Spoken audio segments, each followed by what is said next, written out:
Well, I previously had my teeth capped years ago, and the teeth underneath the caps were disintegrating. My upper teeth looked so bad that I didn't want to go out in public because I was embarrassed. I avoided pictures because everybody in a picture smiles, and I avoided smiling when I was one-on-one with somebody because I didn't want them to see how bad my teeth were. I knew I needed to do something.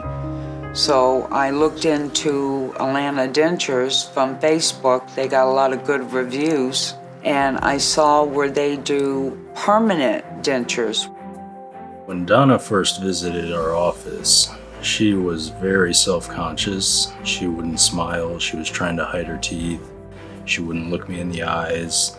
It was definitely affecting her overall mental health and her overall health as well. There were a lot of failing teeth. When I went over all her treatment options for her and what was available to her, she was thrilled to find out that this was not only something that she could afford, but she could afford for her and her fiancé as well.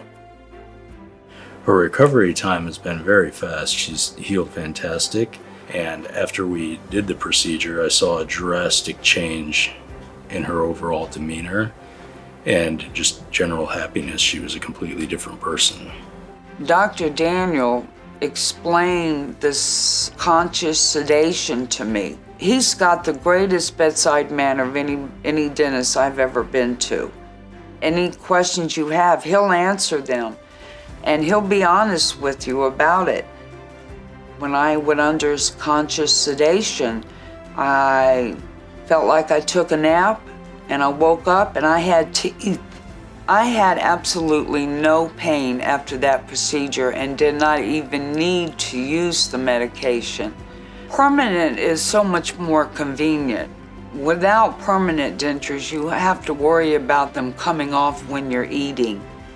If I had known this procedure was so easy, I would have done it a long time ago and not waited. I smile all the time. Even when there's not a reason to smile, I want to smile because I'm just so proud of them, and they look so good.